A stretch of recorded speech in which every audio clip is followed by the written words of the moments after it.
오셔서 켜가지고 교회 안에서 통하는데 그렇게 하지 마시고 꺼주시면 그게 예의가 되겠습니다.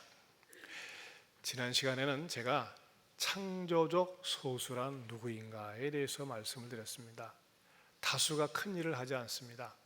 창조적인 소수, 의식이 있는 사람, 생각이 있는 사람들입니다.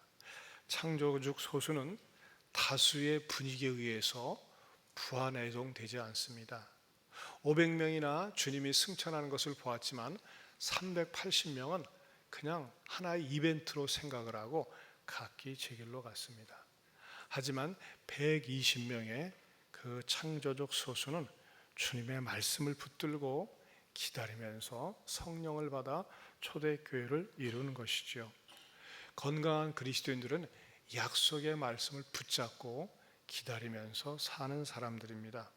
또 이 창조적 소수가 초대교회에서 말없는 숨은 헌신과 봉사를 했기 때문에 오늘날 2000년 역사 속에서 계속해서 그 후손들이 아름다운 헌신자들이 생긴 것이라고 할 수 있다고 말씀을 드렸습니다. 우리는 민족적으로 일본을 얕잡아보는 우리 민족만의 독특한 독특성이 있습니다. 아무리 일본이 잘 나가도 별로 이렇게 부러워하거나 꿀리지 않습니다. 그건 우리 민족적인 지난날의 아픔이나 상처가 있어서 그렇죠. 하지만 미국 사람들은 그렇지 않다고 그랬습니다. 미국 사람들은 뜻밖에도 일본 사람들을 굉장히 신뢰합니다.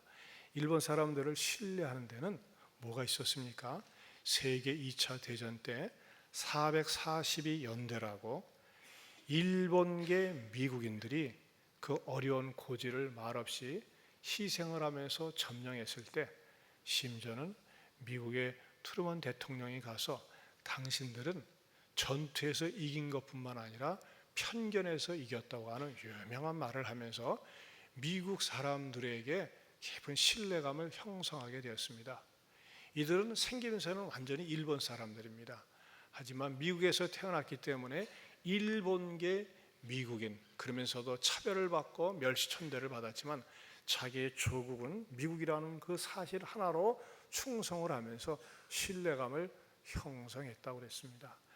저는 그런 의미에서 우리는 어떤 사람들입니까? 우리는 한국계 천국인입니다. 한국계 천국인, 그렇죠? 따라서 합시다. 나는 한국계 천국인입니다. 그렇다면 우리는 천국을 위해서 정말 하나님 앞에 값지게 충성하고 헌신할 때 하나님 나라에서도 기억을 해주고 이 땅에서도 소중히 여김을 받는다고 말씀을 드렸습니다. 오늘은 14번째 사도행전 강의가 되겠습니다. 120명이 모여서 오로지 기도를 하다가 드디어 베드로가 일어서서 첫 말문을 엽니다. 첫 말문을 열고 운을 떼는 가운데서 뜻밖에도 구약 성경을 인용을 하면서 가룟 유다에 대해서 언급하고 있습니다. 그런데 사실 가룟 유다는 어떤 인물입니까? 예수님의 제자 가운데 머리가 좋은 뛰어난 제자였습니다. 왜 그렇죠? 회개를 맡아서 했기 때문입니다. 그런데 이 사람의 특별한 죽음에 대해서 언급하는 내용이 나옵니다. 어떻게 보면 가룟 유다의 비문이라고도 할 수 있겠습니다. 이 가룟 유다를 일컬어서 뭐라고 이야기하느냐? 16절을 다시 한번 보실까요? 형제들아, 성령이 다윗의 입을 통하여 예수 잡는 자들의 길잡이 그랬어요. 거기다 동그라미 쳐보세요. 길잡이다 그랬어요. 길잡이. 여러분, 길잡이라는 이 단어가요, 신약 성경에서는 여기만 유일하게 쓰임 받고 있습니다. 독특합니다. 여러분, 길잡이는 말이죠, 어떤 때 씁니까? 길을 안내하는 사람, 가이드죠. 여러분, 여행 가서 길잡이가 없으면요 헤맵니다. 아무것도 못합니다. 길잡이는 한마디로 얘기해서 길의 앞잡이요, 그 자기가 하는 일에 있어서 전문가라고 하는 것입니다. 칼 잘 씁니다. 무슨 잡이? 칼잡이.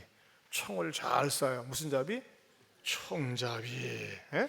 또 여러분, 그런 경우 있어요. 길 가다 보면은 막 바둑이나 장기 또는 이렇게 뭐 화투 같은 거 이렇게 막 이렇게 카드 같은 거 하면서 말이죠, 사람들이 호기심을 끈 다음에 말이죠, 옆에서 계속 바람을 넣어가지고서 참 이야기합니다. 무슨 잡이? 어떻게 하십니까? 바람잡이라고 합니다. 그런데 이 유다에게 길잡이라고 그랬어요. 근데 길잡이인데 무슨 길잡이입니까? 첫 번째, 예수 잡는 자들의 길잡이 그랬어요. 그 앞에 수식어가 가슴을 아프게 합니다. 16절을 다시 보면요, 다윗의 입을 통하여 예수 잡는 자들의 길잡이 그랬어요. 예수 잡는 자들의 길잡이. 유다는 예수님을 3년 동안이나 따라다니다가 예수님을 팔아먹는 일에 길잡이, 앞잡이 노릇을 했다고 하는 것입니다. 왜 그렇게 말이죠? 예수님을 3년 동안 따라다니는 것도 굳이 편한 것만은 아니는데 열심히 제자 훈련하고 예수님을 따라다니다가 왜 이 결말은 비참한 인생으로 마감을 했을까요? 사실 유다는 굉장히 머리가 좋은 사람이었습니다. 치밀한 사람이었습니다. 베드로처럼 실수를 한 적이 한 번도 없습니다. 굉장히 과묵하고 내성적이고 말이 없는 사람입니다. 그래서 사람들이 말이죠, 야, 유다는 굉장히 책임감이 강한 것 같아, 그렇게 믿어왔던 사람입니다. 심지어는 말이죠, 예수님께서 만찬석상에서 너희 중에 하나가 나를 팔 거야. 제자들이 놀랐어요. 그래서 예수님이 힌트를 줍니다. 나와 함께 이게 상에다가 있잖아, 반찬을 집는 가운데 하나가 나를 팔 거야. 보니까 몇이 반찬을 집어요? 떡을 집어요? 그러면서 제자들이 말하는 거야. 너야? 너야? 아니, 너야? 서로가 말이죠, 의심을 하면서 물어보는데도 어느 누구 단 한 사람도 유다가 팔 거야 상상도 못했습니다. 왜? 그만큼 유다는 다른 사람들과의 관계에 있어서 주도 면밀하고 아주 철저했기 때문입니다. 의심을 살 만한 행동을 하지를 않았어요. 그런데도 그가 뭐 했습니까? 예수 잡는 자들의 길잡이가 되었다는 거예요. 그러면 궁금하지 않습니까? 도대체 무엇 때문에 가룟 유다는 예수 잡는 자들의 길잡이가 되었을까요? 둘째로, 주님의 말씀을 무시하면서 살았기 때문입니다. 주의 말씀을 무시하면서 살았기 때문에. 오늘 본문에서 보면요, 베드로가 유다의 행위에 대해서 성경이 응하였다고 지적을 합니다. 16절을 다시 보면요, 형제들아, 성령이 다윗의 입을 통하여 예수 잡는 자들의 길잡이가 된 유다를 가리켜 미리 말씀하신 성경이 응하였으니 마땅하도다. 자, 이 응하였으니 마땅하도다라는 말씀을 갖다가 이 시편을 인용하는 겁니다. 시편 거기 1장 20절 밑을 보겠습니다. 같이 봅니다. 시편에 기록하였으되 그의 거처를 황폐하게 하시며 거기 거하는 자가 없게 하소서 하였고, 또 일렀을 때 그의 직분을 타인이 취하게 하소서 하였도다. 여러분, 유다는 말이죠, 평소에 예수님을 사람들이 메시아라고 하면서 따라다닐 때 구약 성경을 읽으면서 조금 조심스럽게 진지하게 읽었더라면, 야, 내가 혹시 여기에 해당되는 것 아닐까라고 자기를 돌아볼 수 있었습니다. 그러나 구약 성경에 예언된 말씀을 아예 깡그리 무시해버렸습니다. 어떤 조금 똑똑한 사람은 이렇게 얘기합니다. 유다는 말이야, 유다는 예수님을 팔기로 작정된 자야. 그래서 예수를 팔았기 때문에 어떻게 보면 예수가 구속사의 길을 가게 하는 역할 길잡이를 한 거 아니겠어? 어떻게 보면 유다가 공로자야, 그렇게 말하는 궤변론자들도 있습니다. 하지만 구약에서 예언할 때는 유다라고 하는 인명이 없습니다. 이렇게 간접적으로 누군가 예수님을 팔 것이라고 이렇게 성경은 예언을 하고 있습니다. 그런데도 유다는 전혀 그런 말씀에 신경을 쓰지 않았습니다. 심지어는 예수님께서 오죽 답답하시면 12명의 제자가 앉아 있습니다. 많지도 않습니다. 삥 둘러 앉아 있습니다. 그 12명의 제자 가운데서 가룟 유다가 바로 맞은편에 있어요. 면전하되 대고 뭐라고 얘기했는지 아십니까? 이렇게까지 말씀을 하셨어요. 마태복음 26장 24절 같이 보겠습니다. 시작. 인자는 자기에 대하여 기록된 대로 가거니와 인자를 파는 그 사람에게는 화가 있으리로다. 그 사람은 차라리 태어나지 아니하였더라면 제게 좋을 뻔하였느니라. 세상에 이렇게 무서운 말씀이 어디 있습니까? 여러분, 사람으로 태어나가지고 사람으로 산다는 게 얼마나 행복한데, 저 인간은 차라리 나지 않으면 좋을 뻔했다. 여러분, 때로는 그런 경우가 있어요. 어떤 싸나운 부모들은요, 자식 새끼들이 얼마나 속을 썩이면 저 새끼는 왜 태어나가지고 저 지랄이야, 저 가서는 차라리 태어나지 않았으면 좋을 뻔했어, 그렇게 말하는 성질을 하는 부모들도 있어요. 여러분, 암만 화가 나도 그 말하면 안 돼요. 욕은 할 수도 때로 있어야지만 태어나지 않으면 좋을 뻔했대, 그것처럼 무서운 말이 어디에 있습니까? 여러분, 그렇다면요, 가룟 유다 앞에서 이런 말을 하는 거예요. 가룟 유다 없는 데서 하는 게 아니에요. 차라리 태어나지 않았더라면 제게 좋을 뻔하였느니라. 그 말을 들었을 때, 만약에 말이죠, 가룟 유다가 주님의 말씀을 귀하게 여겼다면, 주님 접니까? 제가 지금 음모를 꾸미고 있는데 아이고 팔랑났습니다, 어떻게 하면 좋습니까? 하면서 가룟 유다가 그 자리에서 자기의 숨은 음모에 대해서, 예수님을 팔아먹으려고 하는 계획에 대해서 자백을 하고 용서를 구했더라면 그는 구원받을 수 있었습니다.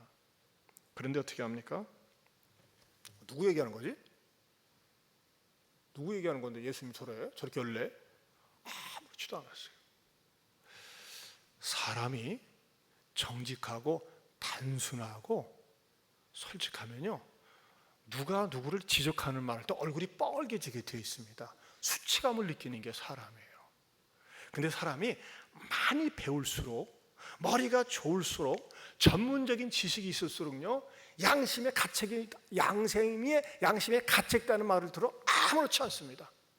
남 누가 하는 얘기인가 보지? 태연자약합니다.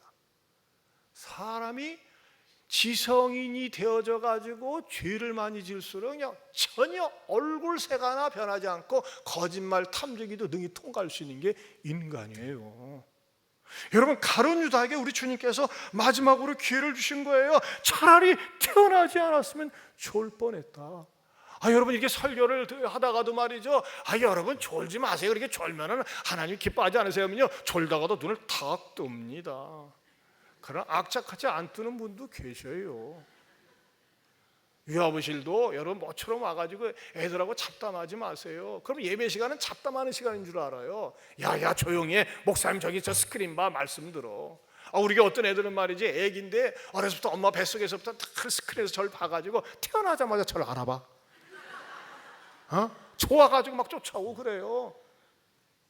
여러분, 유다의 비극은 뭡니까? 그에게는 충분한 기회가 있었는데 뭐 했어요?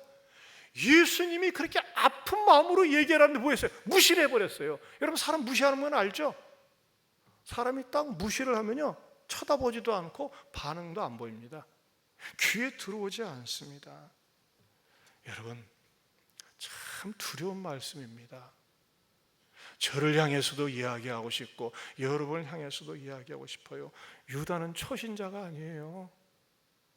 유다는 사도입니다. 여러분, 교회에 오래 다녔다고 내세울 것 아닙니다. 양심 화인 맞으면 무섭습니다. 목사가 되고 장로가 되었고 집사가 되었고 권사가 되었고 찬양대를 하고 청년부 때 임원을 하고 과거에 봉사를 많이 했어도요, 교회 오래 다니고 훈련을 받았어도요, 그것이 하나님의 말씀을 무시하는 데 익숙해지면 은혜를 받지 못한다고 하는 것입니다. 말씀이 들어오질 않아요. 말씀이 절대 순종하려고 하는 의지가 없습니다. 그는 그 사람을 계속 불행한 사람으로 만들어가는 것입니다. 여러분, 저는 성령님께서 이 시간에 깨닫게 해주시기를 바랍니다. 차라리 태어나지 아니하였더라면 좋을 뻔하였느니라. 얼마나 주님 가슴 아프게 얘기를 했겠어요. 아무렇지도 않았다니까요. 여러분, 이 주님의 말씀을 무시하는 현상, 여러분들 가운데서도요, 저를 향해서 딱 앉아있지만 말씀을 무시하면서 들을 수도 있어요. 그럼 이 무시하면서 듣는 사람들에게 나타나는 현상이 뭘까요? 제가 나름대로 성경을 통해서 연구를 했는데 이런 사람을 일컬어서 길가빠 증후군이라고 합니다. 길가빠 증후군. 여러분, 이것은 굉장히 위험한 현상입니다. 성경에서 밭을 얘기합니다. 길가밭, 돌짝밭, 가시밭, 옥토밭. 길가밭은 뭐예요? 사람들이 많이 다니면서 단단해지는 거예요. 이 생각 저 생각 잡생각이 늘 자리를 차지하고 있어요. 자기 에고가 자리를 차고 있어요. 그래가지고 어떻게 하느냐, 아무리 좋은 말씀이 들려도 들어와도 그것을 받아먹질 못해요. 왜 받아먹지 못하는 줄 아세요? 그 길값밭 증후군을 가지고 있는 사람은요, 또 다른 악한 영적인 존재가 그 옆에서 탁 도사리고 있어요. 그걸 뭐라고 그러냐? 마가복음 4장 15절입니다. 마가복음 4장 15절 시작. 말씀이 길가에 뿌려졌다는 것은 이들을 가리킴이니 곧 말씀을 들었을 때에 무엇이 와서? 사탄이 즉시 와서 그들에게 뿌려진 말씀을 빼앗는 것이요. 여러분, 단단한 마음 길가밭은 뭐예요? 사탄의 영이 딱 내 옆에 있다가 아이 저 말씀 들을 필요 없어 탁 튕기면서 내가 받아먹지 못하고 사탄이 가로챈다고 하는 것입니다. 주님이 그렇게 여러 차례 말씀을 하셨는데도 길값밭 증후군에 노출되어서 그 마음속에 주님의 말씀이 들어오지 않는 것입니다. 여러분, 길값밭 증후군은 뭔지 아십니까? 말씀을 건성으로 듣습니다. 진지하게 듣지 않습니다. 길값밭 사람은요, 그러다 보니까 마음이 냉랭합니다. 무시합니다. 그리고 차가운 마음만 있습니다. 애고만 있습니다. 그러면서도 교회 나와요. 그러면서 주님 따라다녀요. 왜? 습관이기 때문에. 습관처럼 다니는 거예요. 여러분, 습관처럼 다니는 거, 은혜 받지 못하고 다니는 거, 말씀이 내 영혼 속에, 내 심령 속에 자리 잡지 못하고 다니는 거, 이것은 득이 아니라 독이 된다고 하는 것입니다. 사랑하는 성도 여러분, 이것은 교회 안에서만 해당됩니까? 가정에서도 마찬가지입니다. 남편이 만나지 말아야 할 여자를 만나요. 핑계는 좋습니다. 미스김 공무상 만나는 거야, 직무상 만나는 거야. 여보, 그래도 단둘이 만나지 마. 단둘이 만나서 뭐 나쁜 짓 안 해. 그래도 안 좋아. 말 들으세요, 아저씨? 에? 집사님 말 들어요. 아내가 뭔가 딱 필이 꽂혀가지고서 이거 하면 안 되겠어, 이거 가면 안 되겠어, 그 모임 그만 가요. 신앙에 유익하지 않아요. 가지 마세요. 김 집사님, 누군지 몰라요 그냥. 또 그럽니까? 아내도 여보 그런 짓 좀 그만해. 그런 말 좀 그만해. 쓰잘데없이 돌아다니지 마. 그 여자들 좀 모임에 좀 그만 좀 가지 마. 그 수다 떠는 모임에 그만 가지 마. 죄만 짓잖아. 뭐 나는 그런 재미로 살아야지. 아줌마 말 좀 들어. 남편 말도 듣고 아내 말도 좀 들어야 돼요. 옳은 말을 할 때 자존심 탁 내려놓고 좋은 말을 하는데도 불구하고 그러면 말이죠, 고물상에서도 받지 않는 자존심 때문에 우기다가 어떻게 됩니까? 한 지붕에 딴 나라 당원이 된다니까요. 자녀들도 마찬가지예요. 부모가 신앙적인 말을 할 때 들으세요. 나는 네가 나보다 믿음이 좋아지길 원한다. 믿음의 복 받기 원한다. 아멘하고 받아들여야지. 엄마는 엄마고 아빠는 아빠요. 또 자녀들이 부모를 위해서 얘기할 때 권면하고 받아들여야 돼요. 여러분, 생각을 해보세요. 사람이 사람을 만나서 나는 진지하게 얘기하는데 무시해. 쳐다도 보지 않아. 받지도 않아. 누가 그 사람하고 교제를 나눕니까? 그 인간 싫은 거예요.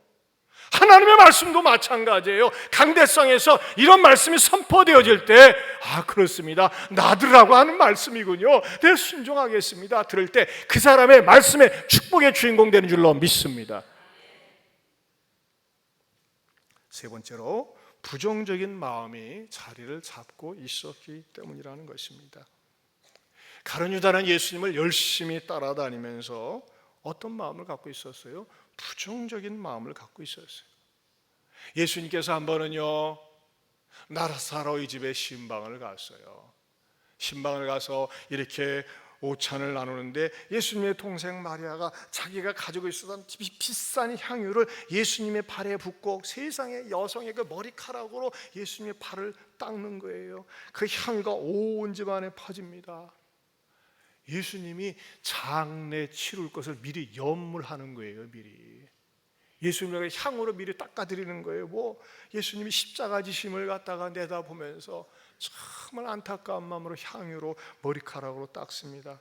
얼마나 감동이 찡하게 찾아오는 그런 장면인지 모릅니다. 그런데 가룟 유다가 그걸 딱 보더니 심통이 나가지고 이렇게 얘기합니다.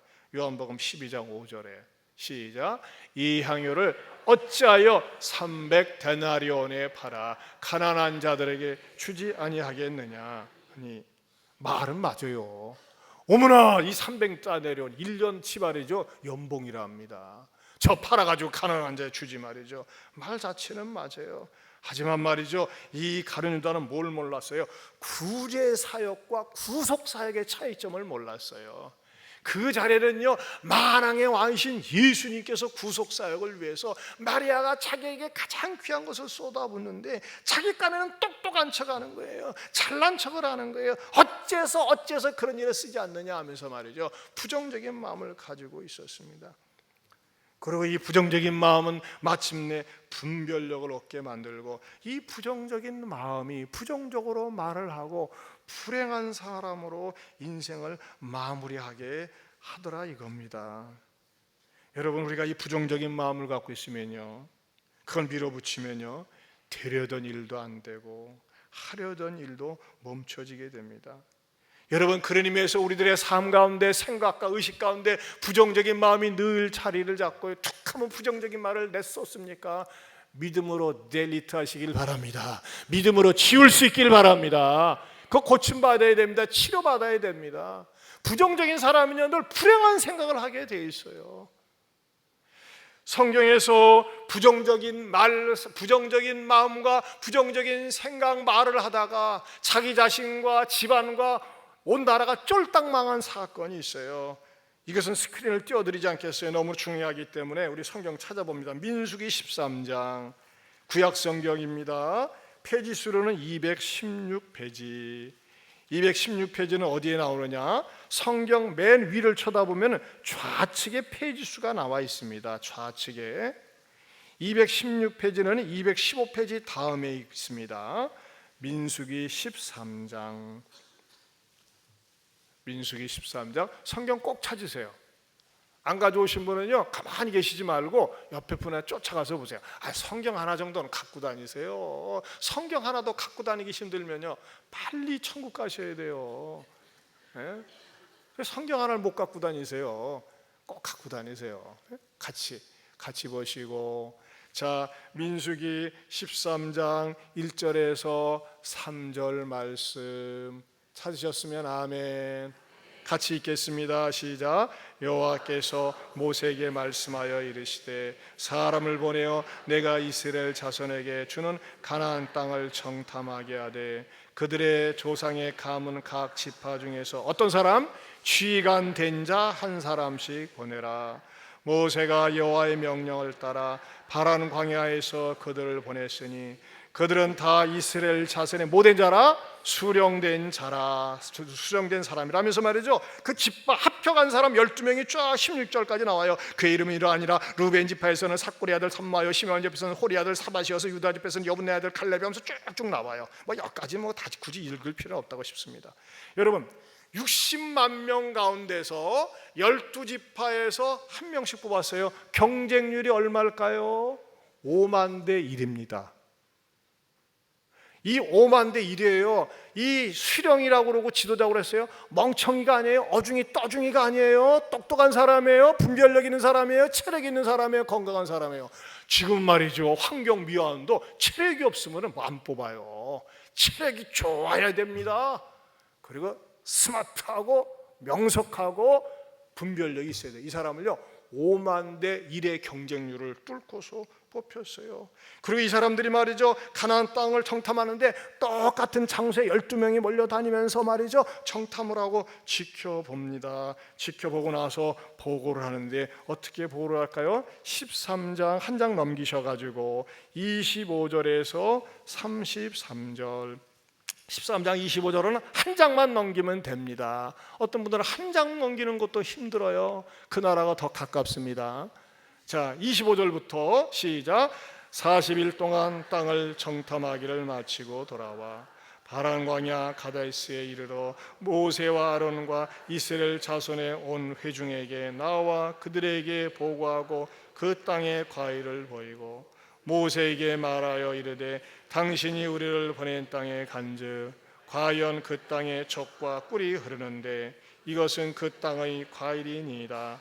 그러나 그 땅 거주민은 강하고 성읍은 견고하고 힘이 클 뿐 아니라 거기서 아낙 자손을 보았으며 아말렉인은 남방 땅에 거주하고 헤딘과 여부신과 아모리인은 산지에 거주하고 가나안인은 해변과 이도안가에 거주하더이다.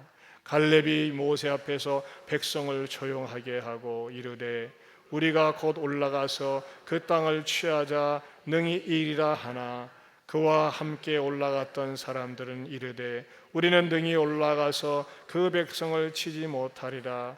그들은 우리보다 강하니라 하고 이스라엘 자손 앞에서 그 정탐한 땅을 악평하여 이르되 우리가 두루 다니며 정탐한 땅은 그 거주민을 삼키는 땅이요 거기서 본 모든 백성은 신장이 장대한 자들이며 거기서 네피림 후손인 아낙 자손의 거인들을 보았나니 우리는 스스로 보기에도 메뚜기 같으니 그들이 보기에도 그와 같을 것이니이다. 아멘. 여러분 보세요. 다른 데 간 거 아니에요. 똑같은 장소 갔어요. 똑같은 시간대에 갔어요. 12명이 가는데요. 어때요? 갈렙은 일어서 가지고 이야 이거 우리가 점령할 수 있습니다. 능히 취할 수 있습니다. 그런데 다른 사람들은 악평해 가지고 안돼 우리는 메뚜기 같아. 우리는 죽을 것 같아. 그렇게 얘기하니까요. 사람들이 그 말 때문에 충동을 받아 가지고 어떻게 합니까? 촛불 집회를 합니까? 촛불 집회가 아니에요. 무슨 집회를 합니까? 통곡 집회를 합니다. 통곡 집회. 통성기도가 아니에요. 이거 14장 1절에서 3절 봅니다. 14장 1절에서 3절 시작. 온 회중이 소리를 높여 부르짖으며 백성이 밤새도록 통곡하였더라. 이스라엘 자손이 다 모세와 아론을 원망하며 온 회중이 그들에게 이르되 우리가 애굽 땅에서 죽었거나 이 광야에서 죽었으면 좋았을 것을 어찌하여 여호와가 우리를 그 땅으로 인도하여 칼에 쓰러지게 하려 하는가? 우리 처자가 사로잡히리니 애굽으로 돌아가는 것이 낫지 아니하랴. 애굽으로 돌아가재. 애굽은 어디였는데요? 430년 동안 노예 생활하고 월급도 안 주고 그렇게 고통당했던 곳에서 돌아가세요. 저는요 정말 이 인간들이 머저리 쪼다 멍충이 같아. 이해가 안 가는 거가요. 그 말을 들었다고 14장 1절에 온 회중이 소리를 높여 부르짖으며 백성이 밤새도록 통성기도 하였더라. 저는 처음에 그렇게 봤어요. 뭐예요? 통곡하였더라. 아이고 망했네 망했어. 아이고 망했어. 뭐 했어요? 참 난리치고 있어요. 뭐 때문에? 부정적인 보고를 듣고. 자, 이것에 대해서 하나님이 지켜보니까 어이가 없어요. 어이가 없어. 기가 막혀요. 자, 밤새 통곡하고 우니까는 안 되겠다 싶어가지고 여호수아와 갈렙이 일어나서 진정을 시킵니다. 6절 교독합니다. 제가 먼저 볼게요. 14장 6절입니다. 그 땅을 정탐한 자 중 눈의 아들 여호수아와 여분네의 아들 갈렙이 자기들의 옷을 찢고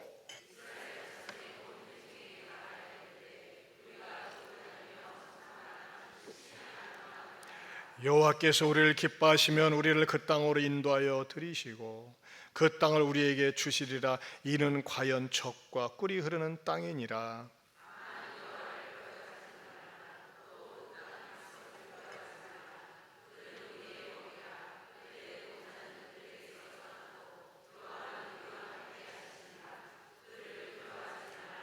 다 같이 온 회중이 그들을 돌로 치려 하는데 그때 여호와 영광이 회막에서 이스라엘 모든 자손에게 나타나시니라. 여호수아 갈렙이 아니야 그 땅 아름다워요 여러분 우리가 할 수 있어요 하나님이 함께 하시면 도와줘요 하면서 얘기하는데 이 목소리가 말이죠 그렇게 얘기해도 들리지가 않았어요. 저 새끼들이 찰난 척하네. 우리 10명의 정탐꾼을 쪼다로 보는 거야. 뭐야 아주 죽여버려. 아주 돌멩이 들어가지고 탁 던져서 쳐 죽이려고 할 때 못했어요. 하나님의 영광이 나타났어요. 영광이 나타나가지고 어떻게 합니까? 그 11절부터 보면은 아주 무서운 말씀을 하십니다. 무서운 말씀하시면서 결과적으로는 어떠냐? 시간이 없으니까 14장 36절에서 38절 보겠습니다. 36절, 38절, 36절에서 38절 같이 시작. 모세의 보냄을 받고 땅을 정탐하고 돌아와서 그 땅을 악평하여 온 회중이 모세를 원망하게 한 사람 그 땅에 대하여 악평한 자들은 여호와 앞에서 무엇으로 죽었고 재앙으로 죽었고 그 땅을 정탐하러 갔던 사람들 중에서 오직 눈의 아들 여호수아와 여분네 아들 갈렙은 생존하니라. 여러분, 하나님께서요 원망하는 사람들에 대해서 어떻게 했어요? 악평하고 원망하는 사람들은 죽긴 죽는데 재앙으로 죽었다고 그랬어요. 연병 걸려서 죽거나 사고로 죽거나, 다른 사람 딱 보면 저 재앙 맞아 죽었네, 눈에 딱 띄게 아는 거예요. 벌 받아 죽었네. 자연사가 아니에요. 여러분, 그만큼 부정적인 마음과 부정적인 말은요 삽시간에 전염병처럼 사람들을 충동질합니다. 여러분, 광우병 사건 아시잖아요. 촛불 집회 뭐가 있었어요? 부정적으로 충동질하면요 분별력을 잃어버리는 거예요. 여러분, 부정적인 마음과 부정적인 말은요 인기를 끕니다. 턱 튑니다. 사람들을 자극시키고 흥분을 시키는 거예요. 그러면서 뭡니까? 떼거지로 망하게 한다니까요. 이 10명은 재앙으로 죽고 가족도 죽고, 이 인간들 때문에 60만 명이 한 10하루길이면 갈 수 있는 가나안 땅을 정복하지 못하고 40년 동안 뺑뺑 돌다가 다 죽고 말았어요. 무엇이요? 부정적인 마음과 부정적인 말이 그렇더라 이겁니다. 자, 먼 나라 이야기합니까? 가룟 유다가 그랬어요. 예수님을 따라다니면서도 부정적인 마음과 생각을 가지고 있었어요. 사랑하는 성도 여러분, 여러분들의 생각과 의식 가운데서 이 부정적인 것이 자리 잡고 있는 분 계시지 않습니까? 그 불행한 겁니다, 여러분. 주의 종을 통해서 하나님의 말씀을 암만 전해도 그건 당신 얘기고, 입에 딱 선을 거나요. 딱 선을 거나 암만 당신 얘기해도 나는 안 듣고, 하나님 앞에 11조 생활하면 복 받습니다. 목사님 얘기고 성경 얘기고 나는 안 하고. 그런 재직들이 있어요. 그런 재직들. 여러분, 그거 복 못 받는다니까요. 여러분, 목사가 강대상에서 여러분들에게 메시지를 선포하는 건 뭡니까? 재앙을 받고 저주받고 망하는 게 아니에요. 여러분들이 하나님 앞에서 복 받고 믿음으로 복 받고 하나님 앞에 복 받는 것이 목적인 줄로 믿습니다. 신앙생활하면서 하나님 앞에 믿음으로 복을 받아야 될 거 아니에요. 하나님 앞에 신앙생활하면서 하나님 앞에 믿음으로 복을 못 받아보세요. 왜 합니까? 왜 합니까? 여러분들이 하나님의 백성으로 한국계 천국인으로 인도하고 이 땅에 살면서도 이왕이면 아름답고 선한 영광을 끼치면서 살 수 있는 그런 주님의 좋은 길잡이가 될 수 있기를 축원합니다. 그러나 여러분, 이런 사람은 안 되는 거예요. 말씀을 무시하는 사람. 어떤 사람이 무시한다고 그랬어요? 건성으로 듣는 사람. 자기 고집 세워가지고 절대 자기 주관에 벗어나면 받아들이지 않아요. 그런 사람 불행합니다. 말씀 무시하지 말아 버릇하세요. 주께서 말씀하실 때 아멘, 주의 종이 듣겠나이다. 따라서 아멘, 주의 종이 듣겠나이다. 내 생각으로는 받아들이지 않죠. 주께서 말씀하셨기 때문에 받아들이는 거예요. 남편이나 아내가 하는 말이 말이죠, 감정적으로는 안 좋지만 옳은 말이지만 옳은 말이기 때문에 받아들여 보세요. 가정에 평화가 있는 거 아니겠어요? 하나님의 말씀이 선포되어질 때 내 이성적으로 내 감정적으로는 수용이 안 되지만 주님이 말씀하셨으니까 순종할 때에 그 사람에게 복이 되는 줄로 믿습니다. 혹시 여러분 가운데 부정적인 것이 습관화된 사람이 있어요? 오늘 읽은 민수기 13장 14장을 한 10번 이상 읽어보세요. 이거 고침받아야 됩니다. 여러분, 직장에서건 가게에서건 동창에서건 모임에서 삐딱하고 부정적으로 얘기하는 사람 보세요. 그 사람 절대 잘 되질 않습니다. 인간 자체가 불행의 길을 걷는 거예요. 혼자는 똑똑한 척하지만은. 여러분, 저는 저와 여러분들이 주께서 말씀하시면 아멘 하고 화답할 수 있기를 바랍니다. 그리고 내 마음속에 죄성인 그 부정적인 마음과 생각이 자리 잡고 믿음이 자라나지 않을 때 주여, 나의 믿음 없는 것을 도와주시옵소서, 내 이 부정적인 마음을 도와주시옵소서, 나를 고쳐주시옵소서 기도할 때에 하나님께서 고쳐주시리라 믿습니다. 여러분, 내가 믿는데 예수 믿는다고 하는데 저런 인간처럼 믿으면 안 믿어. 뭐예요? 예수 잡는 자들의 길잡이 후손입니다. 나도 저 사람처럼 믿어야지. 예수 따르는 자들의 길잡이가 되는 거예요. 여러분, 다른 사람들이 내가 예수 믿는 거 보고 나도 당신처럼 살고 싶소, 당신처럼 따라서 교회 다니고 싶소. 뭐예요? 예수 따르는 자의 길잡이에요. 당신 같은 인간 난 절대 예수 안 믿어. 뭐예요? 예수 잡는 자들의 길잡이가 되는 겁니다. 여러분은 어느 쪽에 서시기를 원하십니까? 기도하겠습니다. 사랑하는 성도 여러분, 우리가 교회 다니고 신앙생활하면서 어떻습니까? 나는 정말 나를 보고 사람들이 나도 당신처럼 예수 따라가고 싶습니다. 주 이름은 교회 다니고 싶고 예수 믿고 싶습니다. 이렇게 예수 따르는